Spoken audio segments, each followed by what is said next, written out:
अच्छा, पता है ना क्लास किसकी है? सी सेट की। ये लगा दो, दरवाजा लगा दो, नहीं फिर इको होगा, मतलब आवाज बाहर जाएगी ना।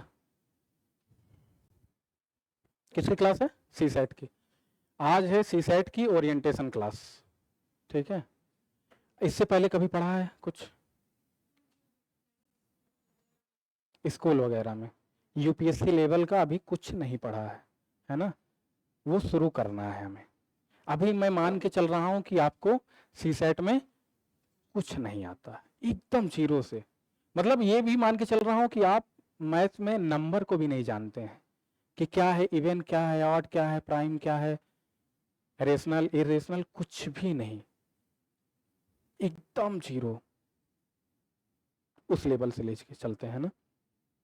तो यूपीएससी में सी सेट में क्या क्या पूछता है, एक बार बस थोड़ा सा बता दे रहा हूं कि क्या आता है, ठीक है। यूपीएससी सी सेट में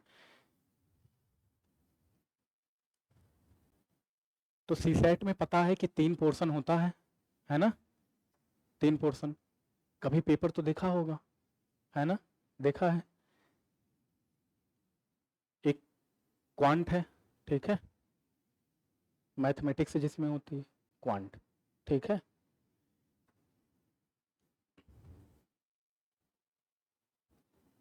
रीजनिंग और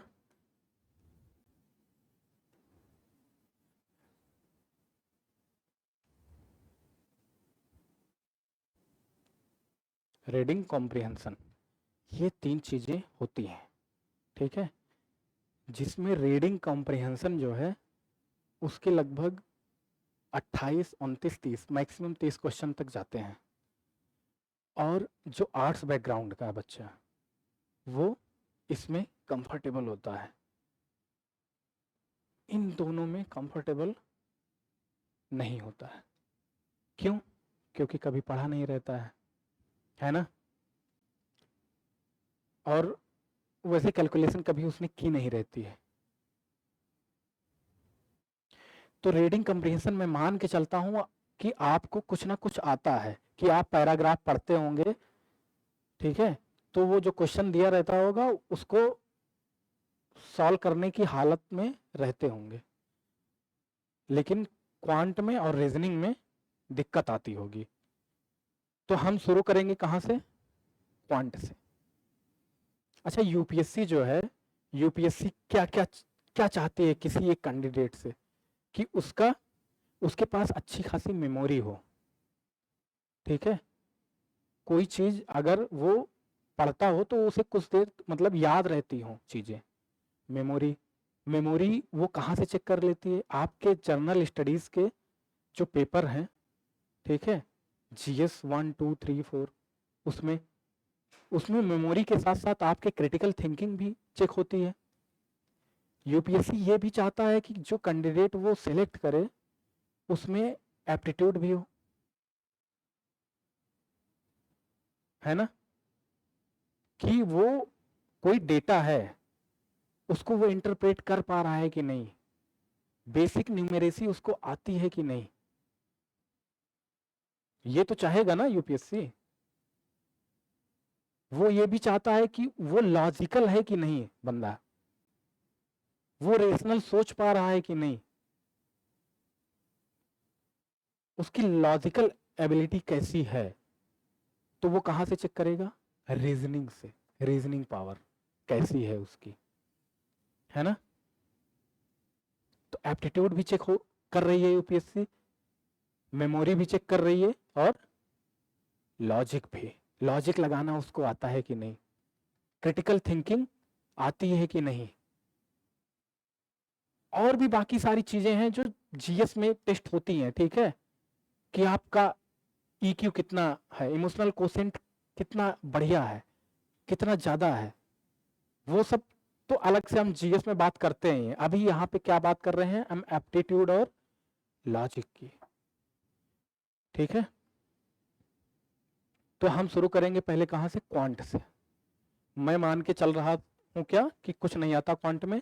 तो एकदम शुरू में डिस्कवरी से शुरू करते हैं कि कैसे खोज हुई, नंबर्स की कैसे खोज हुई, कैसे मैथमेटिक्स धीरे धीरे इवॉल्व हुई, ठीक है।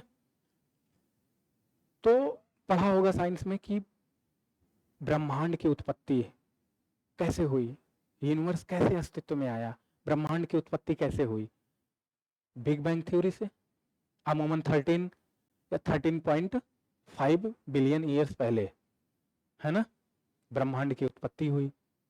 ब्रह्मांड की उत्पत्ति के बाद धीरे धीरे तारे, नक्षत्र, ग्रह इत्यादि अस्तित्व में आने लगे, है ना। ये सब जब अस्तित्व में आए, फिर धीरे धीरे एवोल्यूशन के क्रम में क्या हुआ कि जीव, है ना, वनस्पतियां, जीव जीव वनस्पतियां, ये सब धीरे धीरे आए किस पे, पृथ्वी पे, है ना। ये जो हमारी पृथ्वी, ये ग्रह है, इस पे एवोल्यूशन के क्रम में धीरे धीरे जीव आए। और इसी क्रम में एक ऐसा जीव या एक ऐसी स्पीसीज धरती पे आई जो दिमाग से और प्रजातियों से क्या थी, अलग थी, भिन्न थी। वो ज्यादा सोच पा रही थी, उसका दिमाग ज्यादा तेज चल रहा था, वो खोजी प्रवृत्ति की थी। जैसे जैसे उसको जरूरत महसूस हुई होती थी, वैसे वैसे वो खोजे करता था। ठीक है, किसकी बात कर रहा हूं मैं, मानव, मानव की, है ना। तो जब आदिम जनजाति थी, मानव था, उस समय सोसाइटी कैसी रही होगी बताओ।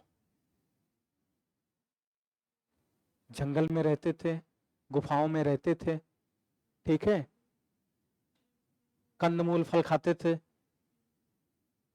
जानवरों का शिकार किया करते थे, कोई प्रॉपर समाज था नहीं। कैसी सोसाइटी थी, बैंड सोसाइटी थी, है ना। हाँ, ऐसे ही कम्युनिकेशन हुआ करता था संकेतों में, ठीक है। तो फूड गैदरिंग और हंटिंग सोसाइटी थी। तो वो शुरू में जब जानवरों का शिकार किया करते होंगे, किया करते थे, और फलों को इकट्ठा करते थे, मान लो वो 1000 फल इकट्ठा कर लिए, लाए और टोकरी में रख दिए,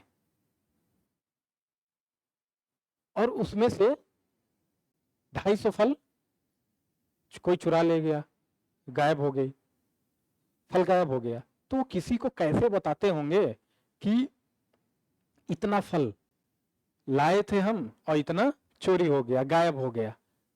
उनके पास कुछ तो रहे ऐसी चीज, है, कुछ तो होनी चाहिए। मतलब कुछ ऐसा हो कि ऐसा अगर बना दें वो, तो बोला जाए कि भाई इतने फल हैं, इतने बचे हैं टोकरी में, ठीक है।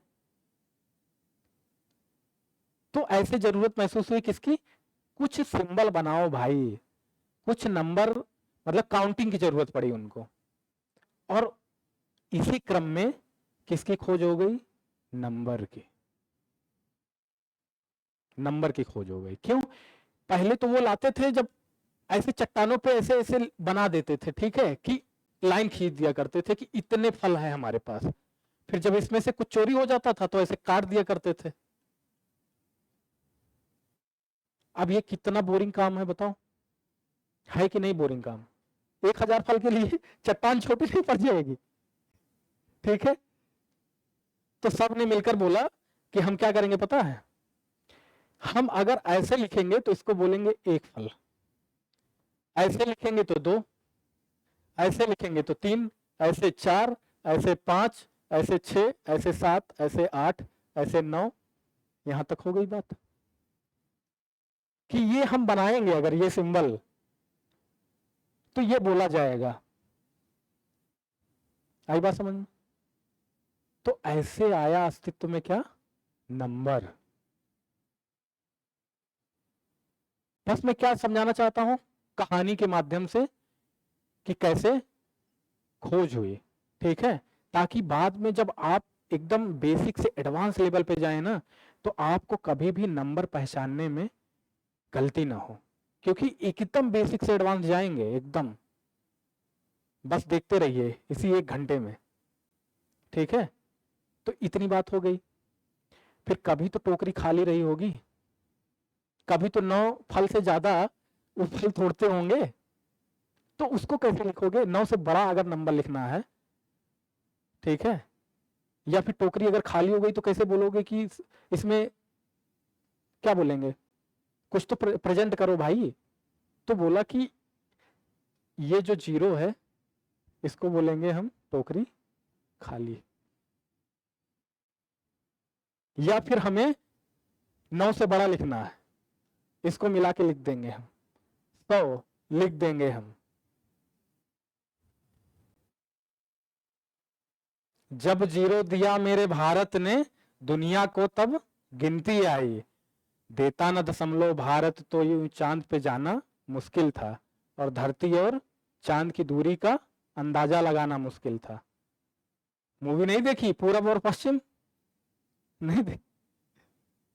मनोज कुमार वाली नहीं देखी? गाना तो सुना होगा कभी, गाना सुना होगा।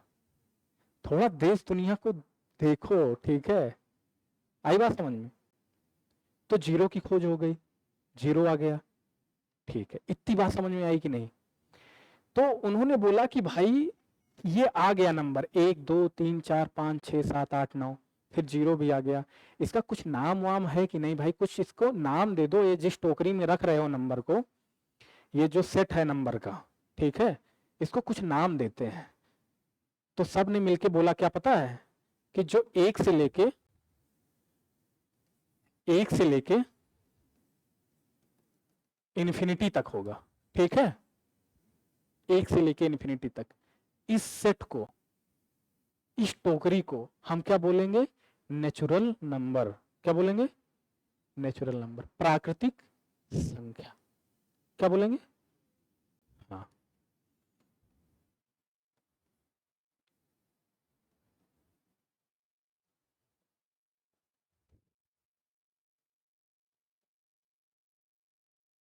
प्राकृतिक संख्या। आई बात समझ में? प्राकृतिक संख्या, नेचुरल नंबर, ठीक। फिर उन्होंने बोला कि जो 0 आया है, अगर संख्या 0 से शुरू होगी, ठीक है, तो उस सेट को क्या बोलोगे? 0 1 2 3 ऐसे करके अगर अनंत तक रहेगा, ठीक है, तो उसको क्या बोलोगे? पूर्ण संख्या, पूर्ण संख्या, ठीक है, होल नंबर, ठीक है, क्या बोलोगे?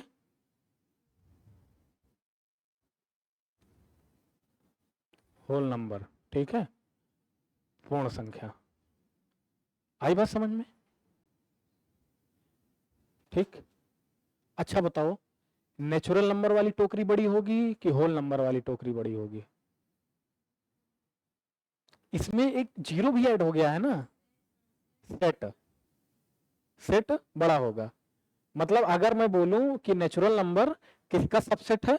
होल नंबर का। आई बात समझ में? ठीक है, ये दो चीज समझ में आई कि नहीं? आ गई? बताओ, कभी भी जीवन में भूलोगे कि नेचुरल नंबर क्या होता है, होल नंबर क्या होता है? अच्छा, 5 एक होल नंबर है कि नहीं है? उसी सेट में है ना, ठीक है। अच्छा, तो हमें पता है, जैसे अभी आज के समाज में क्या सभी लोग बराबर हैं, इक्वलिटी है सब में? नहीं है। क्यों? क्योंकि जो समानता होती है, इक्वलिटी, वो एक आदर्श स्थिति होती है। क्या? आदर्श स्थिति। कभी भी समाज में समानता नहीं रहती है, अमीरी गरीबी हमेशा रहती है। तो उस समय भी अमीरी गरीबी रही होगी, तो जो अमीर होता होगा वो किसी को उधार देता होगा, जो गरीब होता होगा किसी से उधार लेता होगा। तो गरीब जो था, मान लो एक गरीब आदमी था, वो किसी से उधार लिया 10 रुपए, और अमीर है वो किसी को उधार दिया मान लो 20 रुपए। ऐसे करके वो मल्टीपल लेन देन होता रहा होगा कि नहीं होता होगा? तो कैसे पता चले कि महीने के लास्ट में या ईयर के लास्ट में उनको किसी को कितना उधार चुकाना है और कितना किसी से जो उधार दिया है वापस लेना है। ऐसे में करके उनको कंफ्यूजन होगी ना अगर वो एक टेबल नहीं बनाएंगे तो उन्होंने एक बैलेंस शीट बनाना शुरू किया। क्या बनाना शुरू किया? Balance sheet. ठीक है, तो मान लो ये लिख लिया, लिख लिया ना? ठीक है, ये बैलेंस शीट बनाना शुरू किया कि ये है, यहां पे हमने कितना उधार लिया है। ठीक है, उधार लिया है और यहां पे उधार दिया है। आई बात समझ में? ठीक है, मान लो कि 10 रुपए उधार किसी से लिया है, तो क्या करते थे, 10 ऐसे लिखते थे और उसके आगे ऐसे एक सिंबल बना दिए। ये सिंबल इसलिए बनाते थे कि पता चले कि मैंने उधार लिया है, मैं कर्जे में हूं। और किसी को उधार दिया तो ऐसे 10 बना देते थे कि किसी को उधार दिया है, मैं फायदे में हूं, पॉजिटिव हूं, मुझे मिलेगा। फिर अगले साल क्या हुआ कि मान लो 6 रुपए चुका दिए उधार, अब ये कितना निगेटिव में है, अब इनको कितना, 4 रुपए, 4 रुपए ही इनको अब चुकाना पड़ेगा, है ना? फिर अगले साल मान लो ये उधार किसी को दे दिए होंगे और 5 रुपए, तो ऐसे 5 लिख देते थे। आई बात समझ में? ऐसे करके होती थी चीजें, तो लास्ट में इनको आसानी होती थी क्या पता करने में कि मैं कितना कर्जे में हूं और मैं कितना, हाँ, कितना लेना है मुझे उधार। तो ये जो चीज आई ना कि उन्होंने बोला कि भाई इसको हम एक नाम देंगे, और इसको नाम दिया गया क्या? इंटीजर्स। क्या बोला गया? इंटीजर, पूर्णांक। आई बात समझ? क्या बोला गया? पूर्णांक, इंटीजर्स।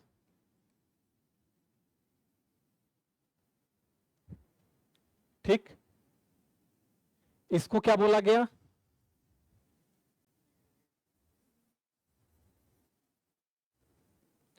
Negative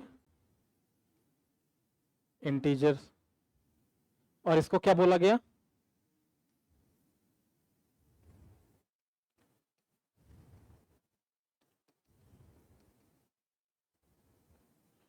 positive integers.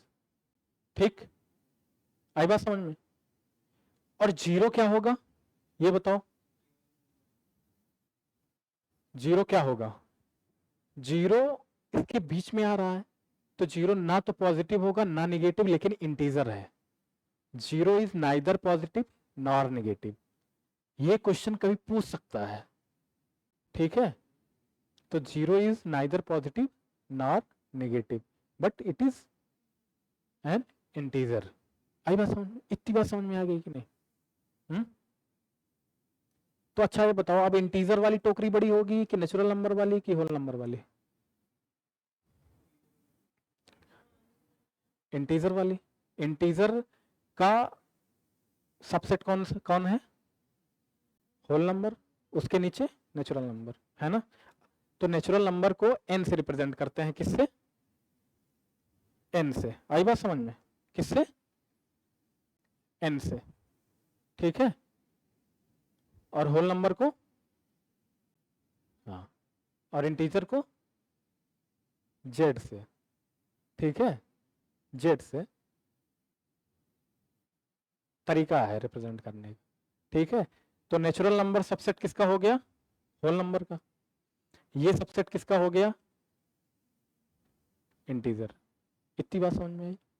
बोलो। बताओ, यहां तक खोज हो गई? भूलोगे कभी नेचुरल नंबर और होल नंबर में डिफरेंस इंटीजर में? नहीं ना? ठीक है, आगे बढ़े, कहानी में आगे बढ़ते हैं हम, आदिमानव की कहानी में आगे बढ़ते हैं। तो ये बताओ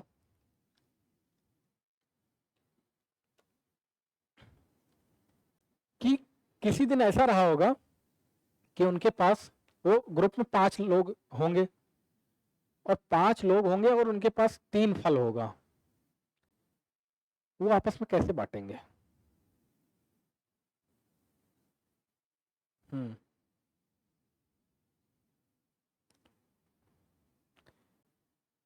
एक फल होगा तो कैसे बांटोगे? 5 भाग करोगे उसका, यानी एक फल होगा तो 1/5, 3 फल है तो 3/5, तो एक को कितना मिलेगा? 3/5, अगले को 3/5, फिर आगे 3/5, ऐसे करके मिल जाएगा सबको 3/5 3/5 बराबर। कोई दिक्कत, कोई डाउट? तो ये जो 3/5 है ना, ये 3/5 और 3/5 ये ऐसे करके हैं, ठीक है। 5 लोग हैं, सबको मिला है 3/5 3/5। तो बोला कि भाई ये ऐसे जो आ रहा है इसको हम क्या बोलेंगे, ठीक है। तो बोला गया कि इसको हम बोलेंगे क्या? फ्रैक्शन। क्या बोलेंगे? फ्रैक्शन, भिन्न। क्या बोलेंगे? भिन्न, ठीक है। फ्रैक्शन, भिन्न, ठीक है। आई बात समझ में? बोलेंगे फ्रैक्शन। और ये जो है इसको क्या बोलते हैं? अंश, न्यूमरेटर। और इसको क्या बोलते हैं? हर, डिनोमिनेटर। आई बात समझ में? और जब अंश यानी न्यूमरेटर छोटा होता है डिनोमिनेटर से, हर से, तो वो कौन सी भिन्न होती है? प्रॉपर भिन्न, ठीक है। उसे बोलते हैं प्रॉपर भिन्न, बस लिख लो, ठीक है, प्रॉपर भिन्न। अदरवाइज क्या होती है? जब हर अगर बड़ा रहे, मतलब ये अंश बड़ा रहे हर से, न्यूमरेटर अगर बड़ा रहे डिनोमिनेटर से, तो क्या बोलेंगे? इम्प्रॉपर भिन्न, ठीक है। उत्तम भिन्न लिख लो, ठीक है। उचित भिन्न। आई बात समझ में?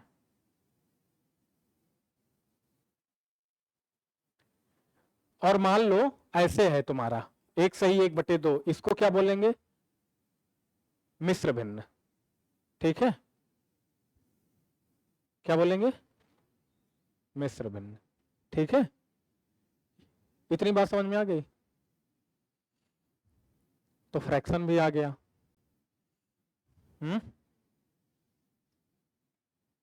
ठीक है, आगे चलते हैं कहानी में, आगे बढ़ते हैं।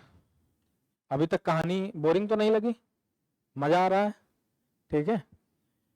फिर ये हुआ कि भाई उस समय का जो मैथमेटिशियन समाज था वो ये देख रहा था कि उसके साथ मतलब रिसर्च कर रहा था, नंबर्स के साथ खेल रहा था, ठीक है। वो क्योंकि आदत होती है कि कुछ ग्रुप जो इंटेलेक्चुअल होते हैं वो नंबर्स के साथ माथापच्ची करते रहते हैं, उस समय भी करते रहे। तो उन्होंने देखा कि कुछ नंबर्स हैं या कुछ फल जो है, अगर 2-2 के ग्रुप में सजाया जा रहा है, सजा रहे हैं हम 2-2 के ग्रुप में, तो वो कोई भी एक अलग से बच नहीं रहा है। मतलब वो नंबर जो 2 से कट जा रहे हैं, ठीक है, और कुछ नंबर हैं जो 2 से नहीं कट रहे हैं। तो बोला भाई इनको अलग से डिफरेंशिएट कर दो, कुछ तो बोल दो इनको। तो जो नंबर 2 से कट जा रहे थे, ठीक है, वो उन्हें बोला गया इवन नंबर, सम संख्या, और जो नहीं कट रहे थे उन्हें बोला गया ऑड नंबर, विषम संख्या। आई बात समझ में? ठीक है, इतनी बात समझ में आएगी नहीं? फिर जो मैथमेटिशियन समाज था, ठीक है, उसमें कुछ लोग और ज्यादा क्या होते हैं कलाकार ठीक है। तो उन्होंने देखा यार कि कुछ ऐसे नंबर्स हैं जिनको हम 2 नंबर के मल्टीपल में नहीं लिख पा रहे हैं, उनको अगर गुणा कर रहे हैं मल्टीपल में लिख नहीं पा रहे हैं। जैसे मान लो कि 3 है, ठीक है, 3 है तो 3 को 2 नंबर के मल्टीपल में लिखना चाहो, लिख पाओगे? हाँ, 1 into 3 ही लिख पाओगे, इसके अलावा कुछ लिख पाओगे क्या? जैसे 5 है, इसको लिख पाओगे क्या? नहीं लिख पाओगे, ठीक है। तो उन्होंने कुछ ऐसे नंबर खोजे, फिर 4 को देखा कि 4 यार 4 को लिख भी सकते हैं 1 गुणा 4 और 2 गुणे 2, तो वो देख रहे हैं कि 4 को तो लिख पा रहे हैं लेकिन 3 को नहीं लिख पा रहे हैं। तो बोला गया कि भाई ऐसे नंबर जो है ना, इनका एक अलग ही कैटेगरी बना दो। और वो कैटेगरी कौन सी बनी? प्राइम नंबर, अभाज्य संख्या। क्या? अभाज्य संख्या। अब प्राइम नंबर क्या होती है देख लो एक बार, ठीक है।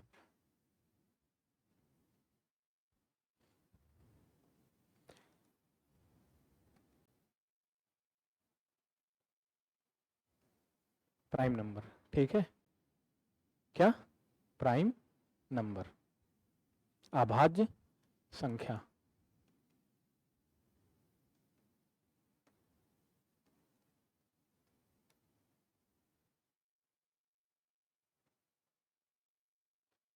ठीक है।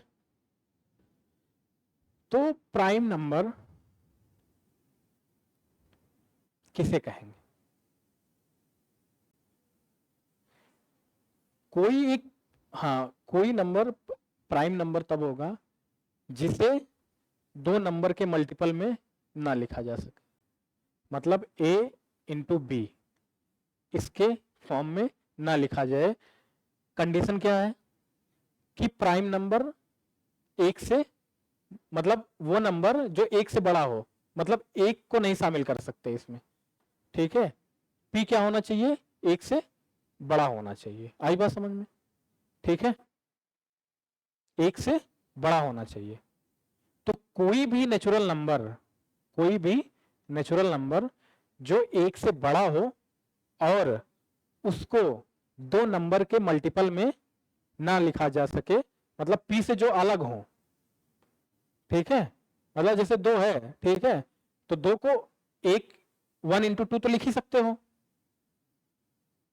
ठीक है। लेकिन a इंटू बी के फॉर्म में लिखना है, मतलब वो 2 से भिन्न हो, मतलब p, ठीक है। आई बात समझ में? इतनी बात समझ में आई कि नहीं? जैसे अगर 3 है, ठीक है, 3 एक प्राइम नंबर है, हमें पता है। इसको अगर a इंटू बी के फॉर्म में कुछ लिखोगे क्या? अगर 1 इंटू 3 लिख रहे हो तो मैंने क्या बोला है कि 3 से तो डिफरेंट होना चाहिए ना, तो नहीं लिख सकते ना। तो ऐसे कौन कौन से नंबर हो जाएंगे? 2, 3, 5, 7, 11, 13, 17, 19, 23, 29, ऐसे करके आगे आगे देखेंगे, वो पूरा पढ़ेंगे। अभी हम क्या सीख रहे हैं? खोज, नंबर की खोज कैसे हो रही है, ठीक है।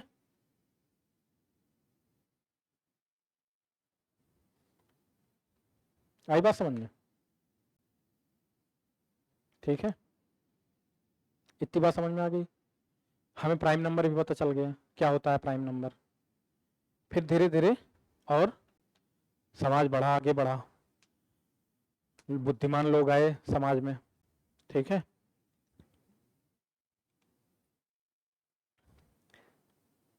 तो जितना मैथमेटिशियन समाज था उस समय, वो देखा कि यार जितना नंबर अभी तक हम खोजे हैं ना, मैंने पहले बोला कि वो नंबर से क्या कर रहे हैं? खेल रहे हैं नंबर से, उसमें खुरापात कर रहे हैं। तो उन्होंने देखा कि यार जो जितने नंबर हमने खोजा है ना, उनको 2 नंबर के हम रेशियो में लिख पा रहे हैं, ठीक है, 2 नंबर के रेशियो में। और नंबर कैसा है? मतलब कि जैसे तुम्हारे पास मान लो 2 है, ठीक है, 2, तो इसको कैसे लिख पा रहे हो? 4/2, इस तरीके का। मतलब कि a और b, a बाई बी या फिर p बाई क्यू, ऐसे लिख पा रहे हो 2 नंबर के रेशियो में, जितना अभी तक खोजे हो। यानी कि p बाई क्यू के फॉर्म में अभी तक क्या कर पा रहे हो? लिख पा रहे हो। जहां पे p और q क्या है? p और q होल नंबर है, ठीक है। पी पी और क्यू क्या है? हाँ आएगा, क्यों नहीं आएगा, मतलब इंटीजर, आई बात समझ में। लेकिन क्यू क्या नहीं हो सकता? जीरो नहीं हो सकता, आई बात समझ में, इतनी बात समझ में आई? ठीक है। तो P बाई क्यू के फॉर्म में हम क्या लिख कर पा रहे हैं, लिख पा रहे हैं, जहां पे Q not equal to zero, मतलब Q को जीरो नहीं करना है। Q अगर जीरो हो जाएगा तो क्या हो जाएगा, अनडिफाइन हो जाएगा। ये सब वो काम कर रहे थे। तो अभी तक जितना नंबर खोजे थे वो, तो सबको ऐसे कर रहे थे तो चीजें आ जा रही थी। तो बोले भाई कि इसका कुछ नाम रखते हैं, ये एक अलग कैटेगरी है। क्या है? ये एक बड़ा बास्केट बनाते हैं, उस बास्केट में हम सारे नंबर को डाल देते हैं जिनको P बाई क्यू के फॉर्म में लिख पा रहे हैं हम, और इसका कुछ नामकरण कर देते हैं। तो इसका नाम क्या रखा गया पता है? हाँ, रेशनल नंबर, परिमेय संख्याएं। ठीक है, आई बात समझ में। तो रेशनल नंबर क्या हो जाएगा?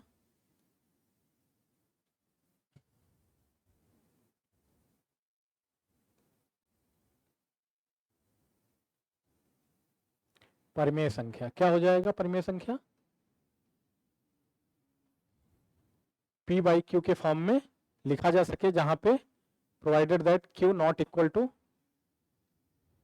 जीरो।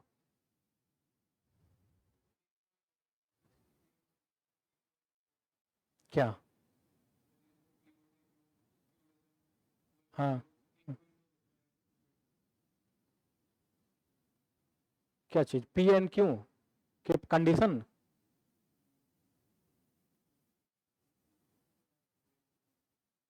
वो सब आगे आएगा। जो वो कह रहे हो ना, P और Q पे कंडीशन क्या होना चाहिए? P क्या हो सकता है बताओ? कुछ हो सकता है क्या? इंटीजर हो सकता है कि नहीं P और Q? हो सकता है ना। तो वही कंडीशन रही होगी जो आपने पढ़ा होगा कहीं पे। जो क्वेश्चन को करते समय जब आएगा तो वो देख लेंगे। बस अभी हम क्या कर रहे हैं, बेसिक टू एडवांस जाएंगे, समझ में देखो क्या है कि इसमें यार कुछ लोग ऐसे होंगे जो कुछ नहीं पढ़े होंगे, कुछ जानते ही नहीं है, नहीं जानते होंगे कुछ। मैं एक वे में क्या बना रहा हूं कि एग्जाम हॉल में आपको रटना ना पड़े कि यार हमने कहीं तो कुछ पढ़ा था, बस एक कहानी ऐसे याद रहे, तो उससे फिर आप डायलेमा में नहीं पढ़ेंगे। आई बात समझ में। तो रेशनल नंबर आ गया, ठीक है, यहां तक बात आई समझ में। तो पाइथागोरस के टाइम पे ये सब माना जा रहा था कि हम जितने भी नंबर हैं उसको क्या कर रहे हैं, दो नंबर के रेशियो में लिख पा रहे हैं। तो उस समय किसी ने क्या बना दिया पता है? ये बनाया, एक स्क्वायर बनाया, ठीक है, 1 सेंटीमीटर 1 सेंटीमीटर 1 सेंटीमीटर और 1 सेंटीमीटर, ये स्क्वायर बना दिया। दिख रहा है स्क्वायर कि और अच्छा बना दें? दिख रहा है, समझ तो जाओगे ना।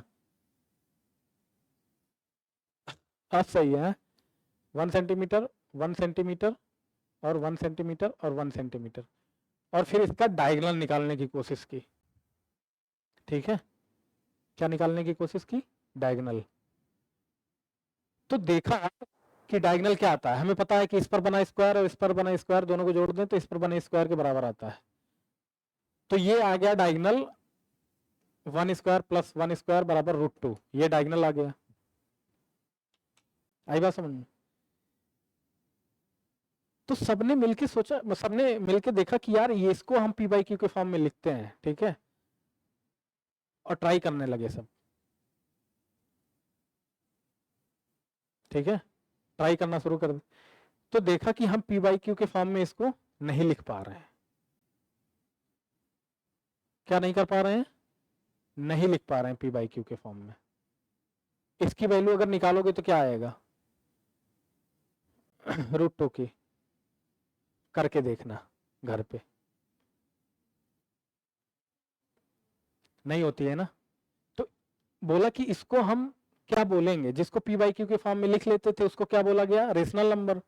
और जिसको नहीं लिख पाएंगे उसको क्या बोल देंगे फिर? इरेशनल नंबर, है ना? तो इसको क्या बोला गया? Irrational number. आई बात समझ में? अपरिमेय संख्या।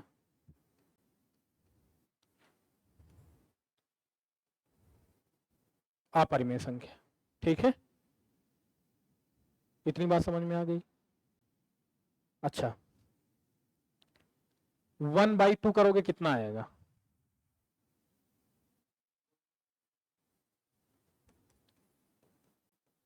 वन बाई 25 करोगे कितना आएगा?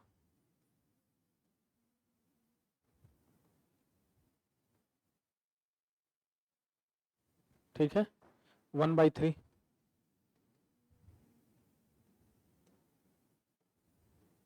कभी खत्म होगा?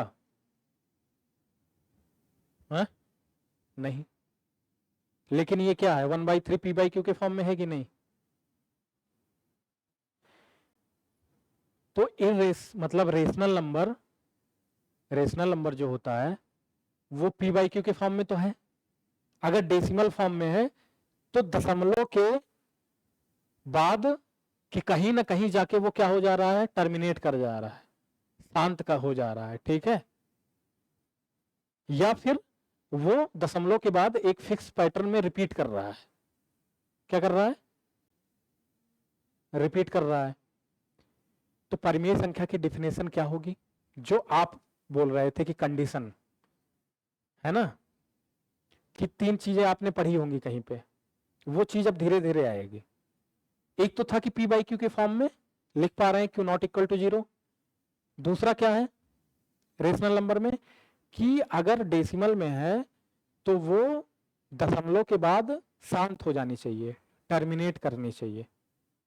या फिर क्या हो, अगर टर्मिनेट नहीं कर रही है तो एक फिक्स पैटर्न में रिपीट करे वैल्यू। जैसे रिपीट कर रही है क्या? 0.3, ये 3 बार बार रिपीट कर रहा है ना? तो अब प्रॉपर अगर डिफिनेशन बोलोगे तो क्या आ जाएगा? हाँ हाँ, या तो शांत या रिपीट, दोनों जब या होनी, ये भी है और ये भी है, मतलब या हो गया ना फिर। आई बात समझ में? इतनी बात समझ में आएगी नहीं? तो ये रेशनल नंबर में ही आएगा। और इरेशनल में क्या हो जाएगा? इरेशनल में वैल्यू कभी भी रिपीट नहीं करेगी और ना ही कभी खत्म होगी। आई बात समझ में? वैल्यू कभी खत्म नहीं होगी और कभी भी रिपीट नहीं करेगी। हाँ हाँ, बोलो डाउट। हम्म हम्म, हाँ तो वो परिमेय होगी हाँ वो रेशनल नंबर होगी। ये रेशनल नंबर ही बता रहे हैं ना, है ना? रेशनल नंबर ही है। इरेशनल क्या आएगा?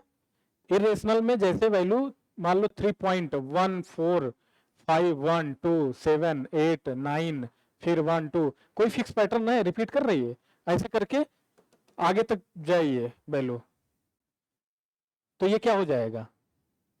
ये इरेशनल हो जाएगा ना, अपरिमेय। बताओ। ठीक। हाँ हाँ, जो वैल्यू रिपीट करे। अच्छा, जो रिपीट कर रही है वैल्यू उसको पी बाई क्यू के फॉर्म में हम लिखना चाहें तो लिख तो लेंगे ना। जैसे मान लो कि यही है 0.33333, ऐसे करके क्या है अनंत तक, है ना? इसको पी बाई क्यू के फॉर्म में लिखना है हमें। ये क्वेश्चन भी पूछता है कभी कभी कि पी बाई क्यू के फॉर्म में इसको लिखो भिन्न के रूप में। तो कैसे करोगे? इसको मान लो x,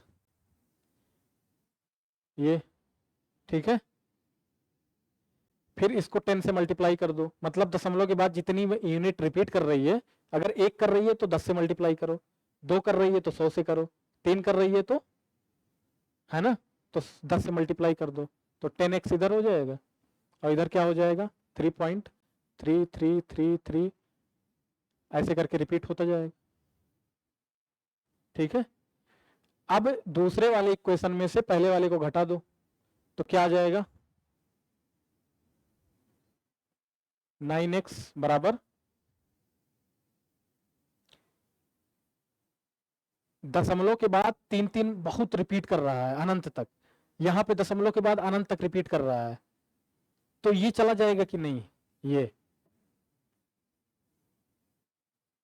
तो ये कितना हो जाएगा 3। आई बात समझ में, मैंने दूसरे वाले में से पहले को घटाया है। ठीक है, ये आ गया, तो x इक्वल टू क्या आ जाएगा 3/9 या फिर 1/3 आ गया ना p/q के फॉर्म में। बताओ, हाँ कर लोगे, बोलो भाई। इसकी ट्रिक भी बता देंगे बाद में, लेकिन अभी ट्रिक व्रिक पे नहीं जाना है, हमें कुछ नहीं जाना है। बस मैं क्या बता रहा हूं, मैं बता रहा हूं कि नंबर पहचानना कैसे है। ठीक है, नंबर पहचानना कैसे है, तो परिमेय और अपरिमेय में डिफरेंस करना होगा तो कैसे करोगे।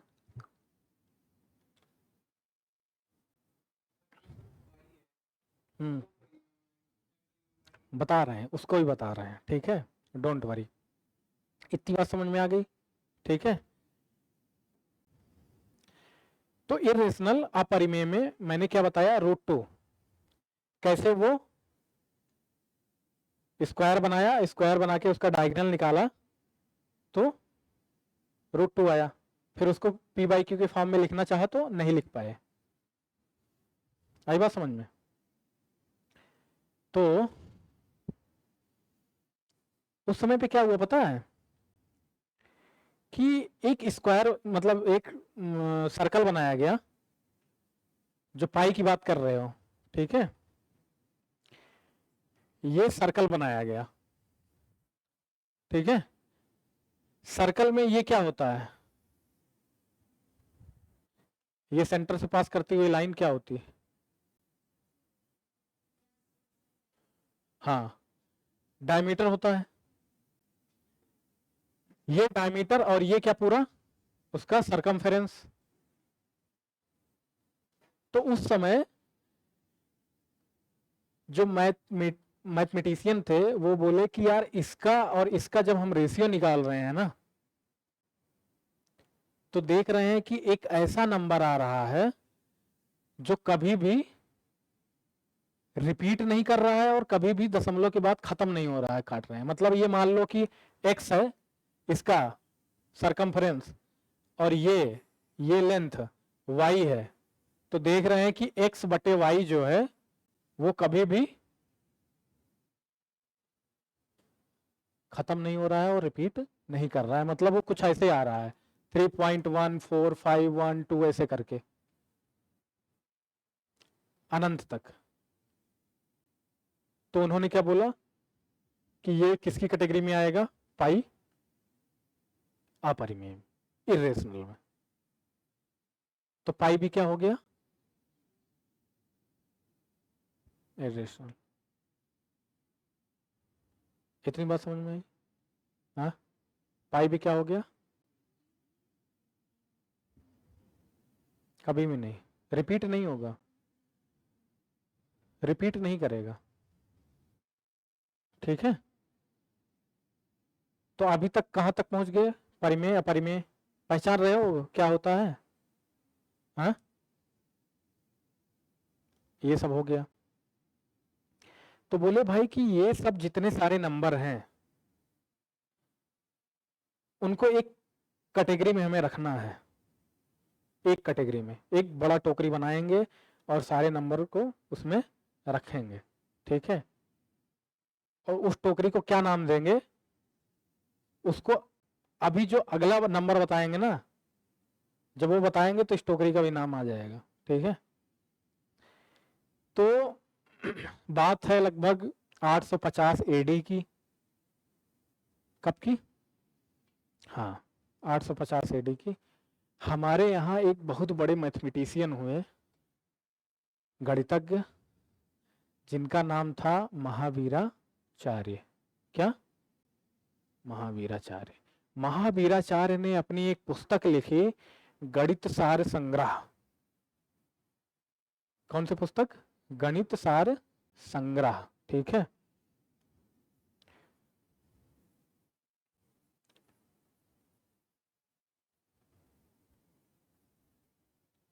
पुस्तक लिखी गणित सार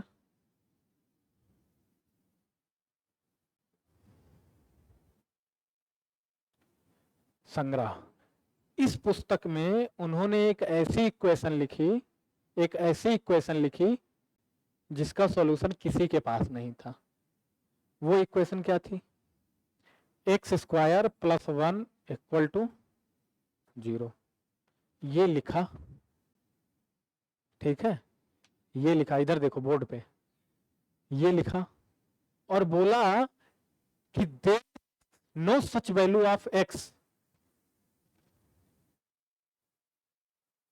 एक्स की कोई ऐसी वैल्यू नहीं है जिसके लिए x square plus 1 equal to 0 हो जाए।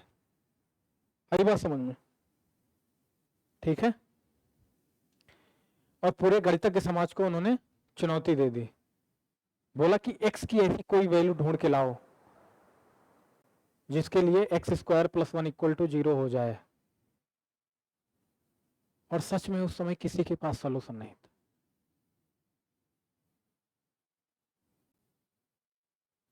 तो फिर 18th सेंचुरी में, मतलब 1750 पास, पश्चिम के दार्शनिक कहो, विद्वान कहो, मैथमेटिशियन कहो, यूलर साहब, वो एक किताब पढ़ रहे थे। उनका माथा ठनका, दिमाग भन्नाया एकदम, बोले अरे बाप रे, ये कौन सी इक्वेशन लिख दी है, सच में इसका सॉल्यूशन नहीं है। तो वो करने, उसको लगे सॉल्व करने। और जो उनके पास अभी तक जितने नंबर थे ना, natural number, whole number, integer, rational number, irrational number, सब ट्राई कर लिए, सब देखे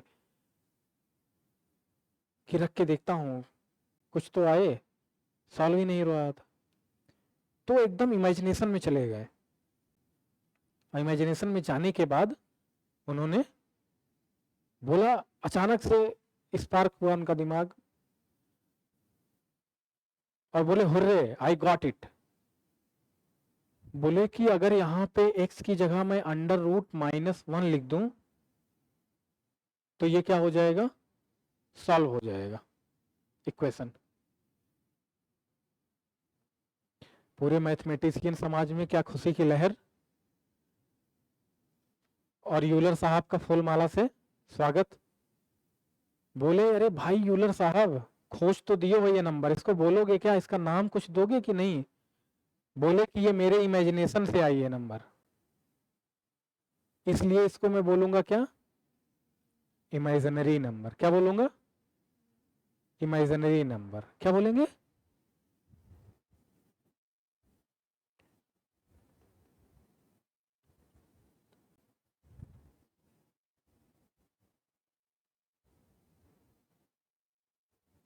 काल्पनिक संख्या। आई बात समझ में?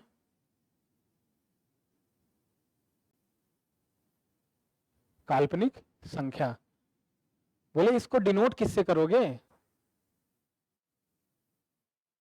तो उन्होंने कहा कि मैं इसको करूंगा आयोटा से। किससे? आयोटा। आयोटा क्या है? आयोटा ग्रीक अल्फाबेट का 9th लेटर है। क्या है? ग्रीक अल्फाबेट का 9th लेटर। जैसे एबीसीडी होती है, एबीसीडी में चौथा लेटर क्या है? डी। वैसे ग्रीक अल्फाबेट में 9th लेटर आयोटा है। इतनी बात समझ में आई कि नहीं? फिर खोज, ये ऐसे खोज हो गई इमेजिनरी नंबर की, काल्पनिक। तो अंडर रूट -1,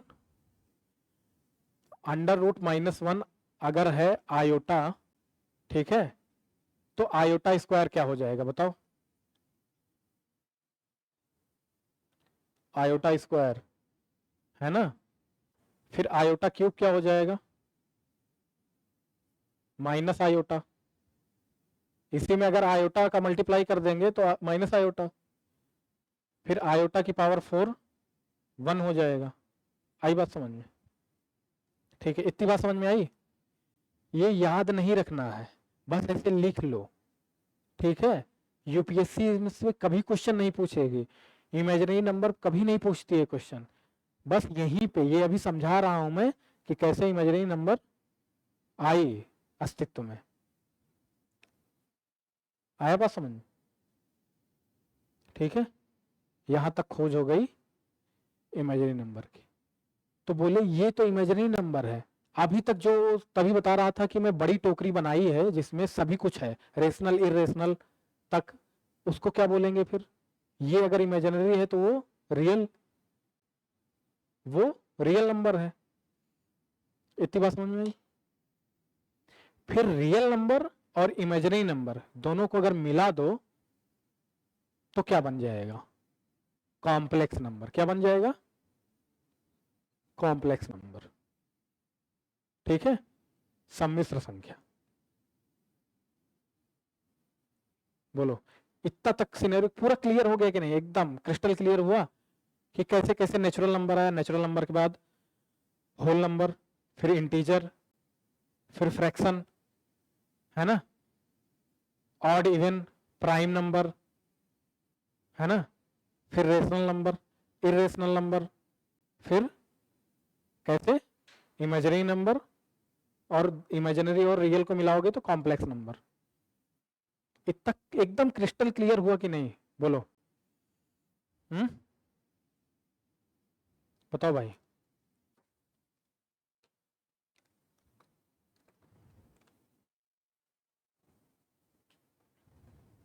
अब इसका क्लासिफिकेशन कर लें, एक टेबल बना देते हैं जिससे क्या हो, आपको सहूलियत हो। ठीक है, आई बात समझ में?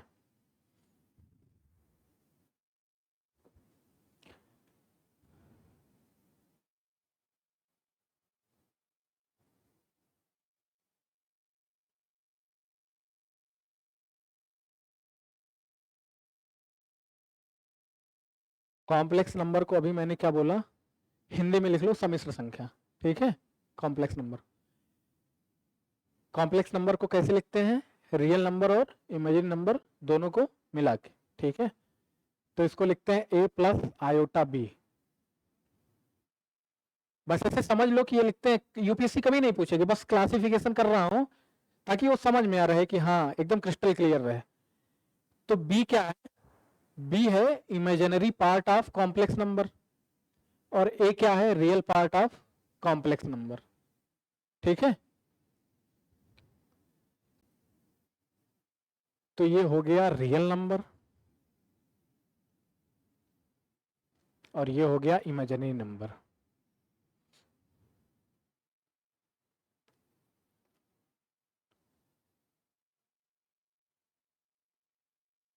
ठीक है, इमेजिनरी नंबर क्या होगा? आयोटा बी, और ये क्या होगा? ए। कॉपी में मत लिखो, अभी लास्ट में पूरा टेबल बना देंगे तो आराम से लिख लेना। ठीक है, या फिर इसका फोटो ले लेना। Real number, imaginary number. ठीक है, अच्छा, रियल नंबर में मैंने बताया क्या आएगा? Rational number.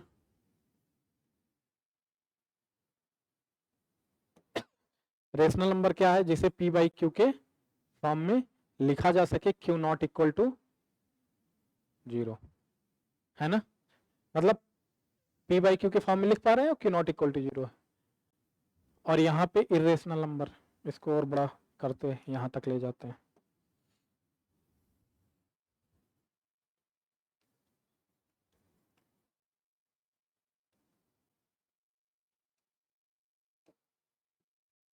इसको पी बाई क्यू के फॉर्म में नहीं लिख सकते। ठीक है, पी बाई क्यू के फॉर्म में नहीं लिख सकते।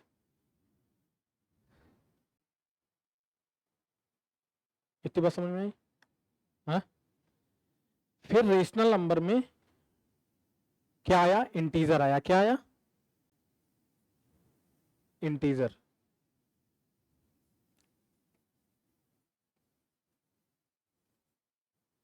ठीक है, इंटीजर के नीचे नेगेटिव इंटीजर,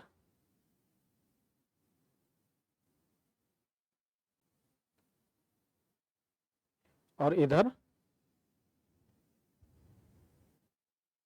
मतलब नेगेटिव इंटीजर होता है, पॉजिटिव इंटीजर होता है ना, नेगेटिव है और पॉजिटिव है। तो अगर मैं इधर लिख दूं होल नंबर, ठीक है, और इसके नीचे ये बना दूं मैं यहां पे 0, ठीक है, और यहां पे बना दूं मैं क्या, नेचुरल नंबर, ठीक है।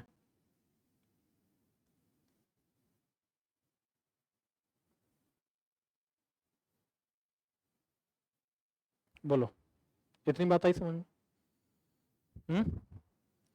ये समझ में आया? होल नंबर, 0 भी क्या है, होल नंबर है ना, होल नंबर इंटीजर का पार्ट है कि नहीं, नेगेटिव इंटीजर इंटीजर का पार्ट है कि नहीं, नेचुरल नंबर होल नंबर के अंदर आता है कि नहीं, इतनी बात समझ में आई? ठीक है। अच्छा, जो इंटीजर नहीं है वो क्या होगा, यहां से जो इंटीजर नहीं है वो क्या होगा, फ्रैक्शन होगा कि नहीं, तो यहां आ गया फ्रैक्शन। बोलो भाई, फ्रैक्शन, इंटीजर नहीं है तो क्या होगा, फ्रैक्शन होगा, और फ्रैक्शन रेशनल नंबर का पार्ट है कि नहीं, 3/5। फ्रैक्शन में क्या क्या आएगा, प्रॉपर फ्रैक्शन,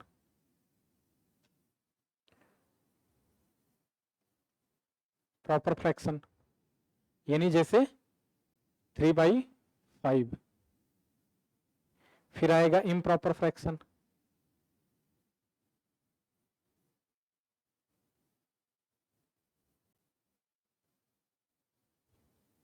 है ना, जैसे, हाँ इसी को लिख लो, ठीक है। फिर मिक्स्ड फ्रैक्शन,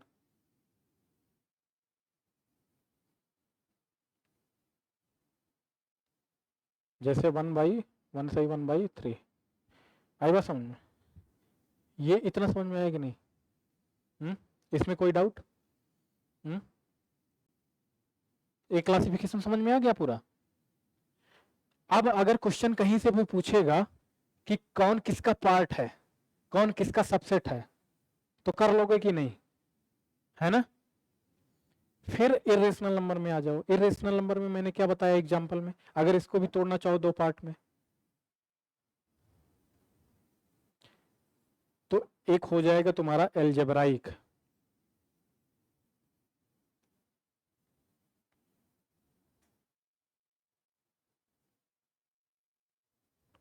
एक हो जाएगा ट्रांसेंडेंटल,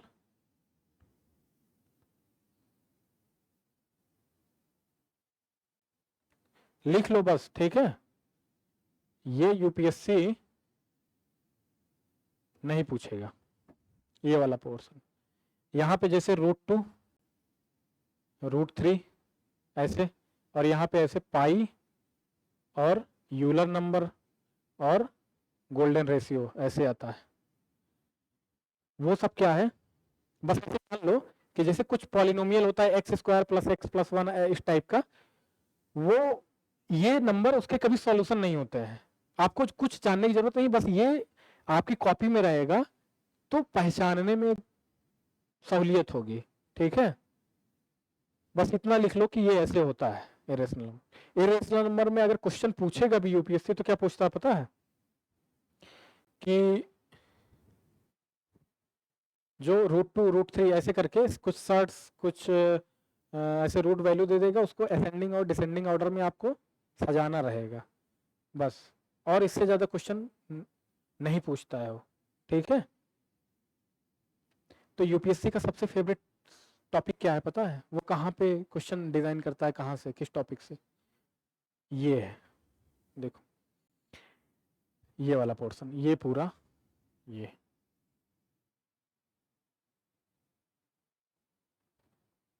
नेचुरल नंबर के नीचे और क्या आएगा, अगर लिखना चाहो तो यहाँ पे प्राइम नंबर आ जाएगा, नीचे लिख लो प्राइम नंबर, लिख लो, ठीक है। ये डायग्राम बना लो।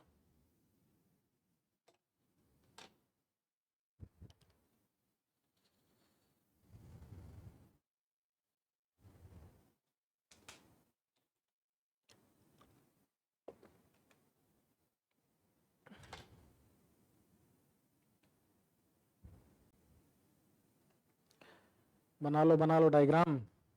तब तक वो कुछ खास डिमांड थी पोएट्री वेट्री की, ठीक है।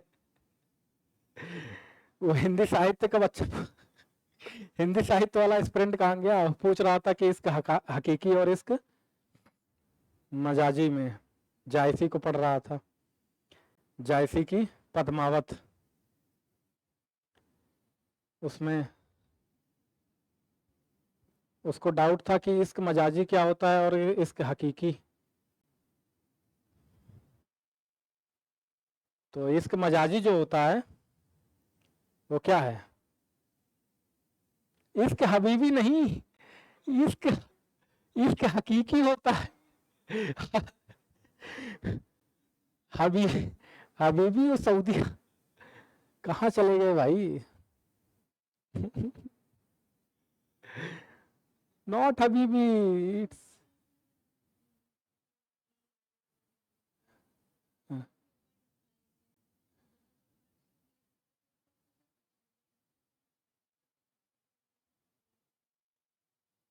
वो फ्रैक्शन ही है ना, डेसिमल में है बेसिकली। हाँ हाँ, तो इसक मजाजी से सीधा डेसिमल और फ्रैक्शन पे आ।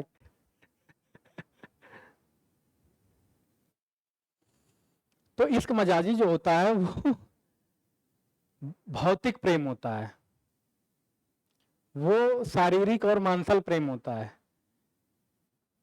वो यूं कहें तो आजकल के निब्बे और निब्बियों वाला प्रेम होता है। इसके हकीकी क्या है? आत्मिक प्रेम, अभौतिक प्रेम।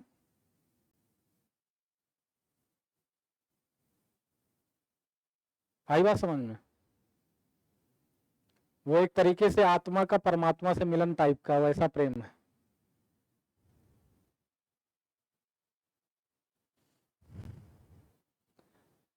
शायद ये पोएट्री सुन के समझ में आ जाए इसक हकीकी क्या है और इश्क मजाजी क्या है।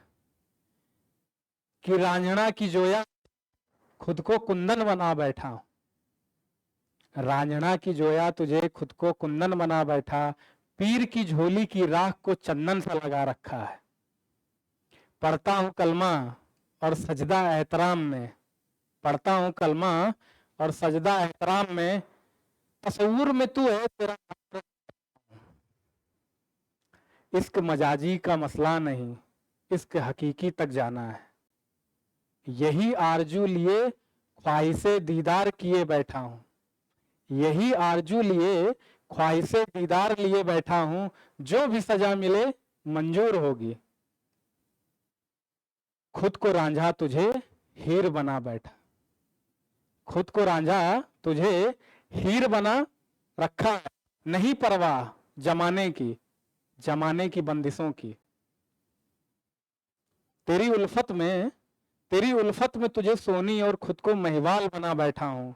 सूफी हूँ, सूफी हूँ, सूफियाना मोहब्बत है तुझसे, चढ़ जाऊंगा सूली एक झटके में, बेशक तुझे खुदा और खुद को मंसूर किए बैठा हूं।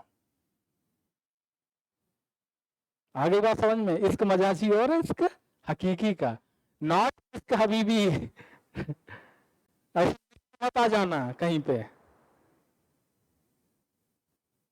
नहीं तो नंबर लेने के लिए फिर कहा जाना पड़ेगा? मोहम्मद बिन, समझे? ठीक है, चलो इतना हो गया कि नहीं? अच्छा हट जाए, चलो लिख लो, फोटो ले लो, फोटो लो फोन से।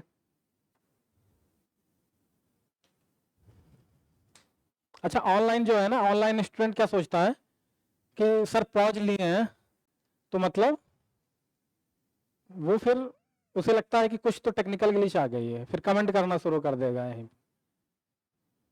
क्या हो गया है। उसे पता नहीं है कि ऑफलाइन बच्चे, ऑफलाइन स्टूडेंट लिख रहे हैं कुछ।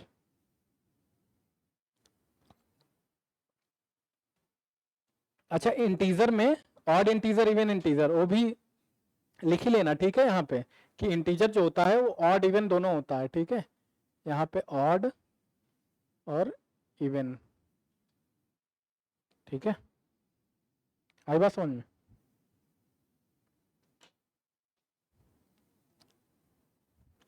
तो ये क्लासिफिकेशन हो गया,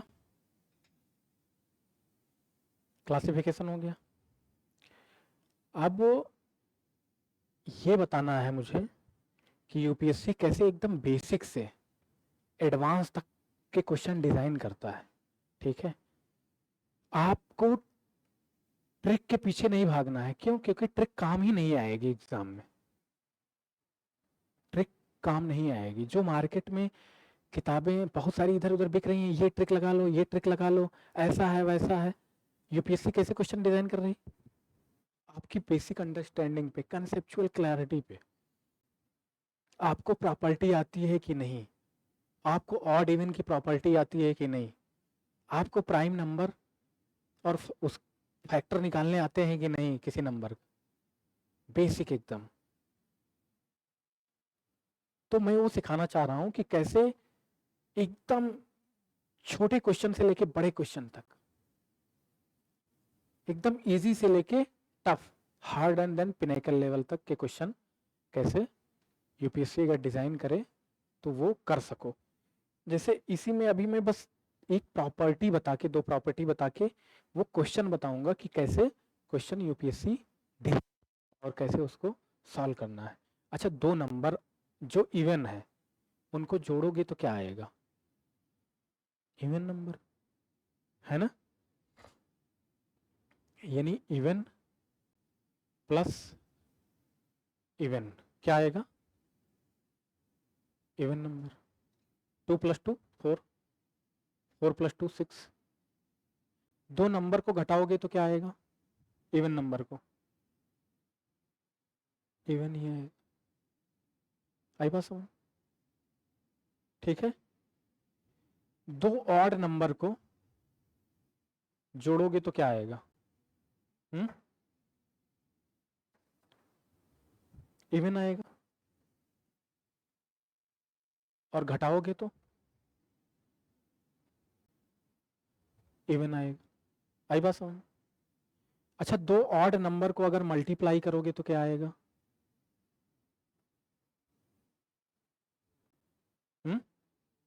ऑड नंबर, ऑड आएगा। अच्छा, इवन नंबर को किसी से भी मल्टीप्लाई करोगे, किसी भी इंटीजर से, तो क्या आएगा? इवन नंबर, मतलब किसी भी नंबर से, किसी भी इंटीजर से इवन आएगा। इतनी प्रॉपर्टी आती है, इतनी प्रॉपर्टी आती है। अब इसी प्रॉपर्टी पे कैसे क्वेश्चन डिजाइन करेगा? अच्छा, इवन नंबर को अगर एल्जेब्राइक फॉर्म में लिखना है इवन नंबर को, तो वो किस फॉर्म में होगा? वो 2 के फॉर्म में होगा, होगा कि नहीं? जहां पे के क्या है? एक इंटीजर है। जैसे के को अगर 0 रख दो तो क्या आएगा? 0। 2 रख दो को 4 आएगा, 3 रखोगे तो 6 आएगा, है ना। और ऑड नंबर को कैसे रिप्रेजेंट करोगे? 2k + 1, है ना। बोलो, आई बात समझ? ठीक है, बोलो।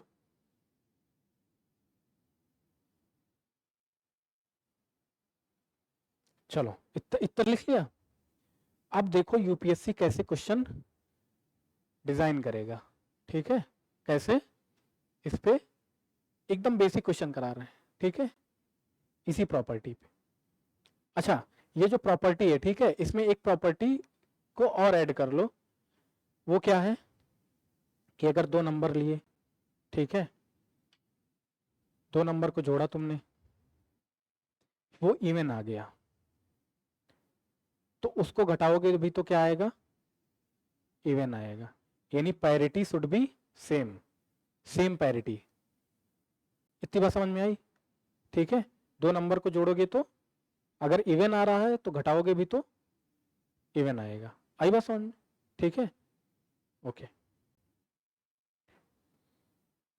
तो वो प्रॉपर्टी लिख लेना कि दो नंबर को अगर जोड़ रहे हो, ठीक है, अगर वो क्या आ रहा है, इवन आ रहा है, घटाओगे भी तो इवन आएगा। ठीक है, पैरिटी शुड बी सेम। तो क्वेश्चन लिखो, ठीक है।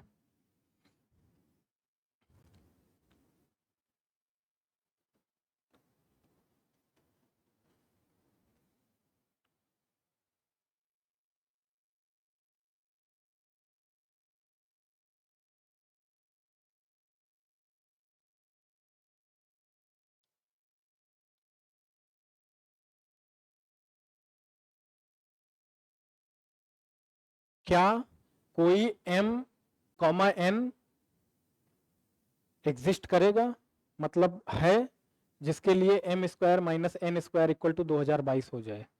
ठीक है, इस क्वेश्चन को करना है। क्या ऐसी कोई वैल्यू है m और n की जिसके लिए m square minus n square equal to 2022 हो जाए?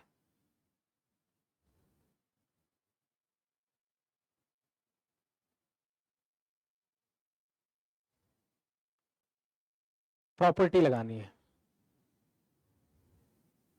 क्या लगाना है? प्रॉपर्टी।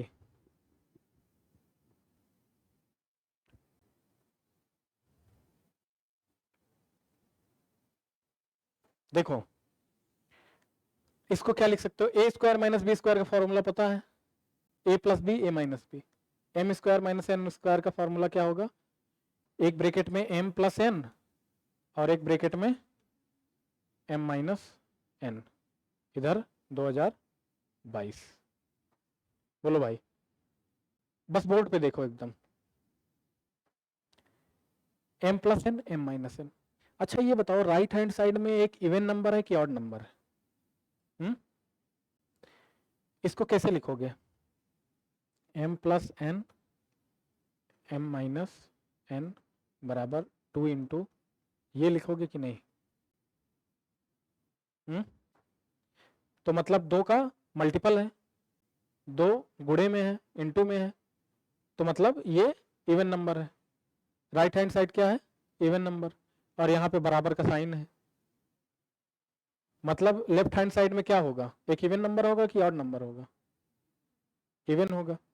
मतलब अगर ये इवन है हमारा, तो ये भी क्या होगा, पूरा नंबर। हाँ, इवन होगा कि नहीं? अच्छा, इवन होगा तो ये बताओ कि इन दोनों में से किसी एक को इवन होना पड़ेगा, क्योंकि इवन का मल्टीप्लाई ही करते हैं किसी नंबर से तभी इवन आता है। तो मान लो कि ये क्या है, इवन नंबर है, ये क्या है, इवन नंबर है। ठीक है, क्योंकि दोनों में से किसी एक को तो होना पड़ेगा इवन, तो ये मान लो इवन नंबर है। तो मैंने अभी अभी क्या बताया कि दो नंबर को अगर जोड़ रहे हो तो इवन आ रहा है, तो घटाओगे तो क्या आएगा, इवन आएगा। तो यहाँ पे दो नंबर नहीं जुड़ रहे हैं, m और n, और यहाँ पे दो नंबर नहीं घट रहे हैं, सेम नंबर। हाँ, ठीक है, तो वही नंबर को अगर जोड़ रहे हो तो इवन आ रहा है, और उसको घटाओगे तो क्या आएगा, इवन। तो ये भी क्या हो गया, इवन। इतनी बात समझ में आई? Even even. ठीक। अच्छा ये बताओ कि दो इवन नंबर को अगर गुणा करोगे तो वो चार का मल्टीपल आएगा कि नहीं? जैसे मान लो कि दो ले लिए और दो ले लिए, तो 2 इंटू 2 4, चार ले लिए और 6 ले लिए, तब भी वो दो का मल्टीपल होगा, मतलब चार का मल्टीपल होगा, है ना? होगा कि नहीं, बताओ भाई। मतलब मैं ये कह रहा हूं कि अगर दो इवन नंबर को गुणा करोगे तो वो 4 के मल्टीपल में आएगा। कोई भी नंबर ले लो, मैं कह रहा हूं 2 और 4 ले लो, 8 आ रहा है, तो 8 4 का मल्टीपल है कि नहीं है? ठीक है, तो ये बताओ, ये नंबर ये 4 का मल्टीपल होगा, 4 का मल्टीपल, ठीक है, ये नंबर 4 का मल्टीपल होगा। क्यों? क्योंकि इसमें से क्या 2 बाहर नहीं आ पाएगा, 2 से कटेगा क्या है नंबर, तो ये 4 का मल्टीपल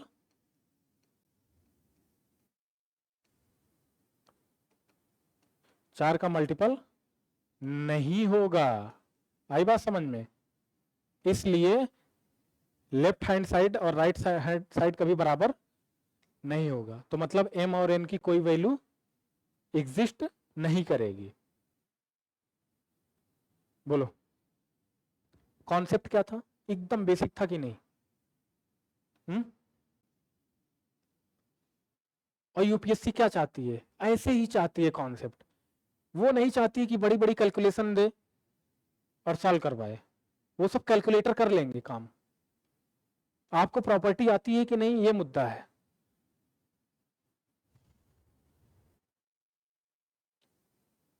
बोलो आप देखो कैसे इसी कॉन्सेप्ट को वो एक स्टेप और जाती है ऊपर, थोड़ा और हार्ड बनाती है। अगर हार्ड बनाएगी तब कैसे क्वेश्चन बनाएगी, ये समझ में आया कि नहीं? क्वेश्चन आ गया? अब कैसे हार्ड बनाती है वो देखो।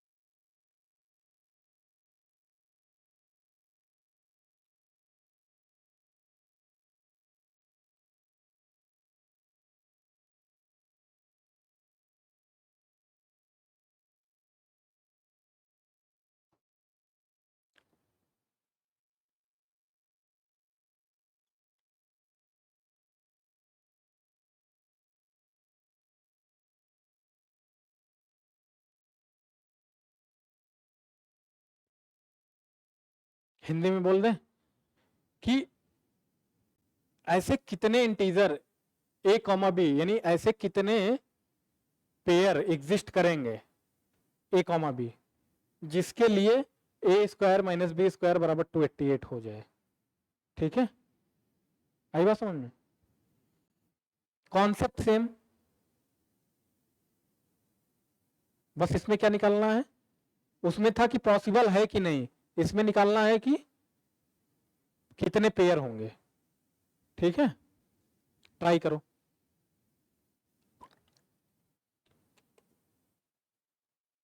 हाँ भाई ऑनलाइन वाले करो, तुम भी ट्राई करो।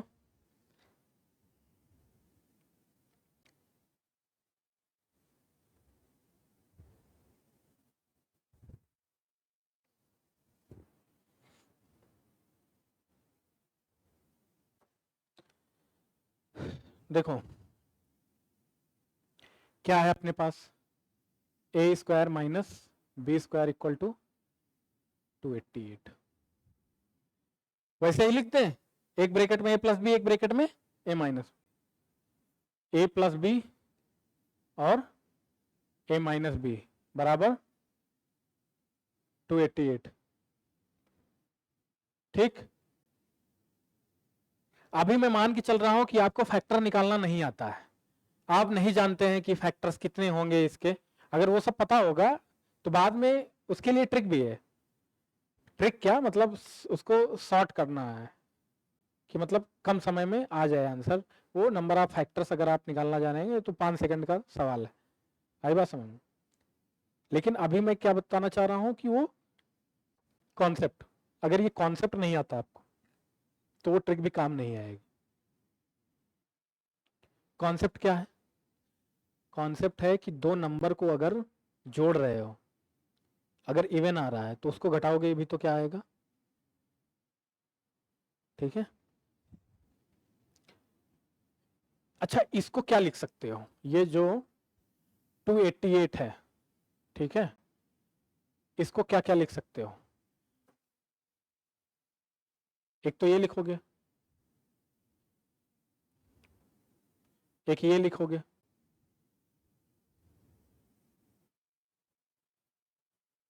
ये लिखोगे, ये लिखोगे,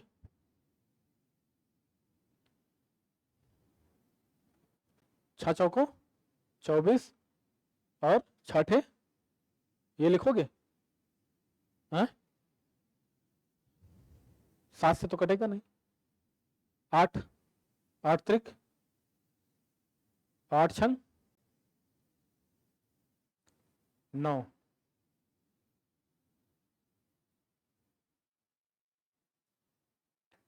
11 12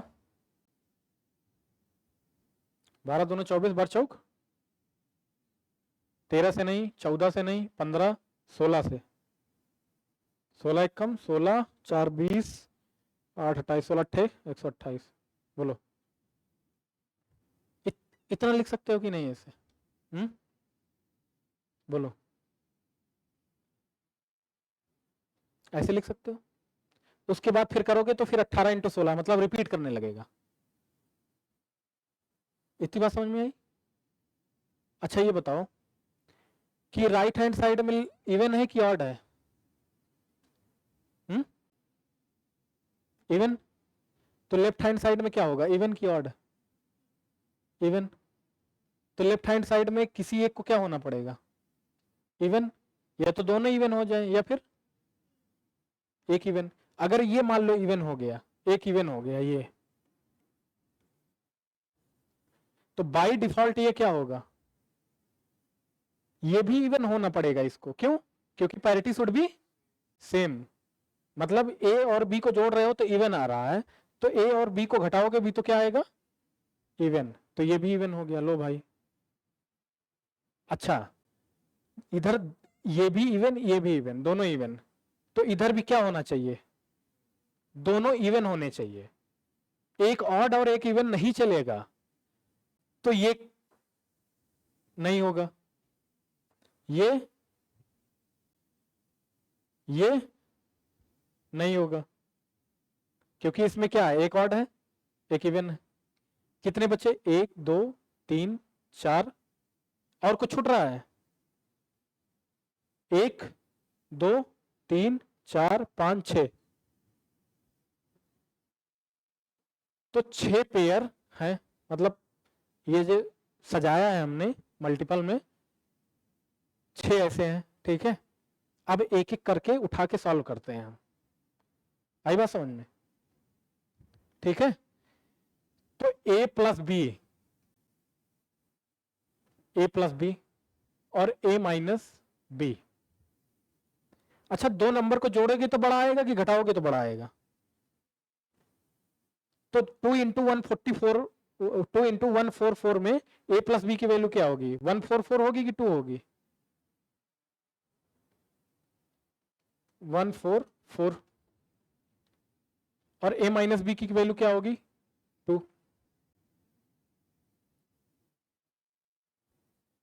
आई बात समझ? कंफ्यूज हो तो यहां अलग से लिख देते हैं कि a प्लस बी और a minus B equal to 2 into 144, इसको लेके सॉल्व कर रहा हूं मैं, इसको लेके। तो a प्लस बी क्या हो गया 144 और a माइनस बी क्या हो गया 2। आई बात समझ में? ये सॉल्व कर रहा हूं, ठीक है।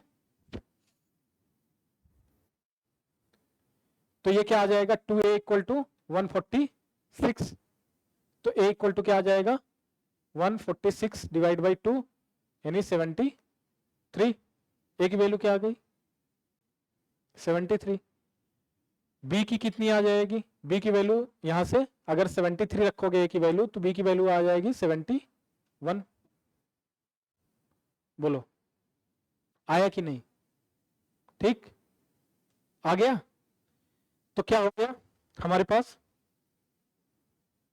हमारे पास a कॉमा बी जो आया वो क्या आ गया, a कॉमा बी क्या आ गया 73 71, ये आया कि नहीं?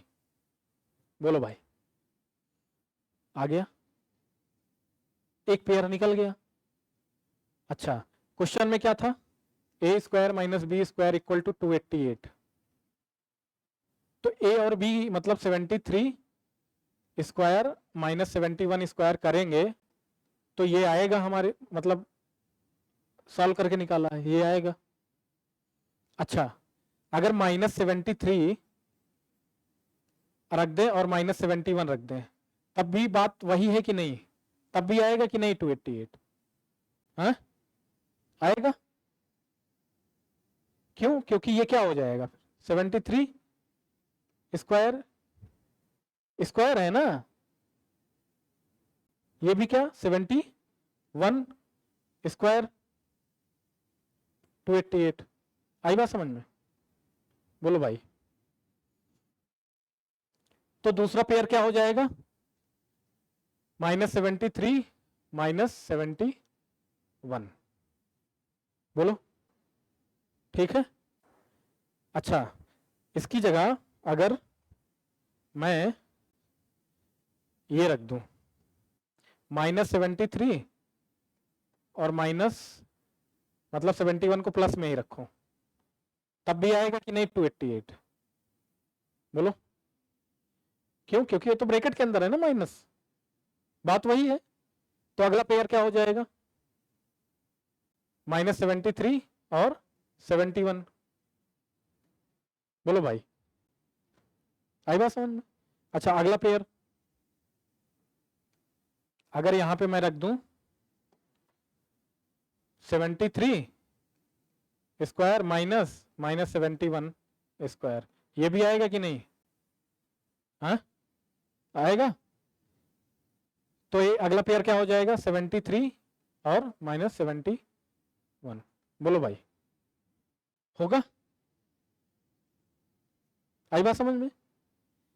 तो हमने देखा कि एक सेट से कितने सॉल्यूशन निकले, कितने पेयर निकले, 4। तो 6 से कितने निकलेंगे, 24। That's the answer. आंसर क्या है, 24। तो एक से कितने निकले,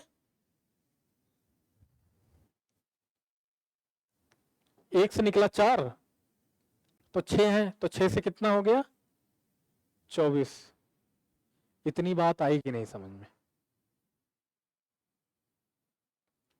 तो मतलब कैसे था हमारा कि पेयर ए कॉमा बी हो गया, माइनस ए कॉमा माइनस बी हो गया, माइनस ए कॉमा बी हो गया, और ए कॉमा माइनस बी हो गया।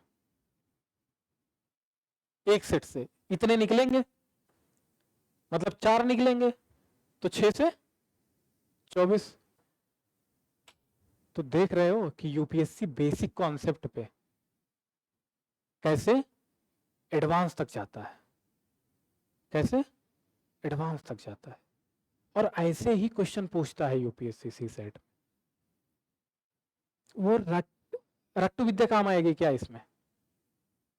फैक्ट रट के भी जाएंगे तो वहां पे काम आएगा कि क्या काम आएगा, आपकी कॉन्सेप्चुअल क्लैरिटी काम आएगी। Clarity is much greater than mugging content, है ना? जिसको अगर ऑड इवन की प्रॉपर्टी पता होगी कि दो नंबर को जोड़ेंगे तो अगर ऑड आ रहा है तो उसको घटाएंगे तो भी ऑड आएगा, पैरिटी शुड बी सेम, हाँ ये तो होगा ही नहीं, ये होगा नहीं, फिर इतने बनेंगे पेयर, खट से कर लेगा वो। आगे इसका फैक्टर जब हम पढ़ लेंगे ना तो ये चुटकियों का सवाल है ऐसे, फिर ये सब नहीं करना पड़ेगा इतना। तो आगे की क्लास में हम क्या करेंगे पता है, इस पूरे क्वांट को हम 5 यूनिट में कवर करेंगे। कितने यूनिट में? 5 यूनिट में। यूनिट 1 2 3 4 5, ठीक है। 5 यूनिट में ये खत्म करेंगे और 3 यूनिट में रीजनिंग, और 5 यूनिट में सब टॉपिक होंगे। तो अभी जो चलेगा आगे तक, कब, एक लगभग 1 महीने तक या 25 दिन तक, वो चलेगा नंबर सिस्टम, ठीक है। तो नंबर सिस्टम में क्या क्या होगा,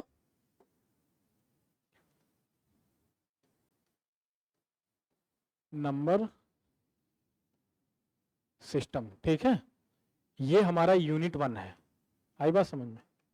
unit 1, unit 1 number system. Number system में क्या क्या टॉपिक होंगे? क्या आता है? यूनिट डिजिट आता है, ठीक है। फिर आपका डिविजिबिलिटी आता है, रिमाइंडर आता है, रिमाइंडर थ्योरम, ठीक है।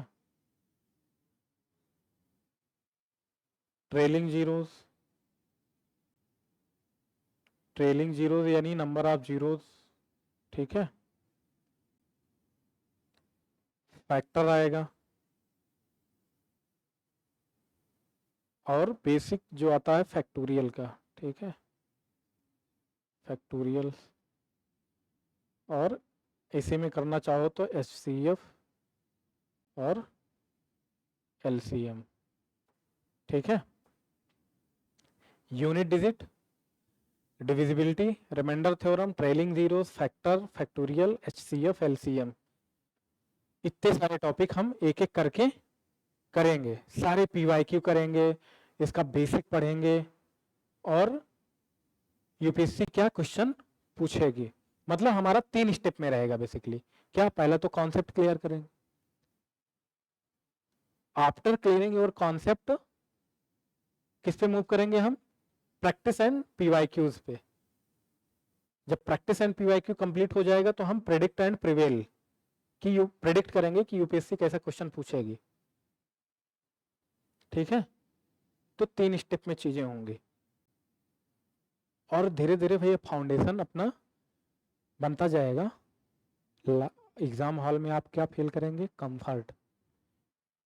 बिना कॉन्सेप्ट के, बिना प्रैक्टिस के अगर आप एग्जाम हॉल में जा रहे हैं तो क्या होगा पता है? क्वेश्चन पेपर देखते ही, वो एग्जाम कब होता है? मई में, हाँ? क्या? दिन में तारे दिखाई देंगे।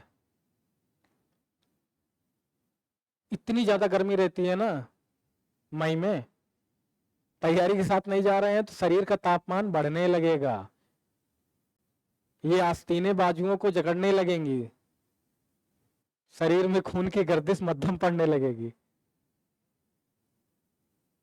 और हृदय तक रक्त पहुंचाने वाली सारी कोशिकाओं की सारी कोशिशें थक्कर सिकुड़ने लगेंगी, थमने लगेंगी, और आपको लगेगा कि गला किसी ने दबाया है कि मैं सांस लेता रहूं और मैं सांस ले ना सकूं।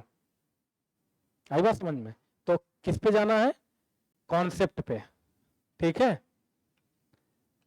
तो आगे की कहानी अगले एपिसोड में। आई बात समझ में? आज हमने क्या सीखा? कहानी, नंबर को पहचानना, और देखा कि यूपीएससी कैसे एकदम बेसिक से लेके एडवांस पे जंप मारती है, और तभी पॉसिबल हो पाएगा जब आप कॉन्सेप्ट सीखे रहे। ओके, आई बात समझ में? तो ऑनलाइन स्टूडेंट्स, ऑनलाइन एस्पिरेंट्स, ध्यान रखो अपना, ठीक है। चलो, stay tune, bye bye, take care, thank you.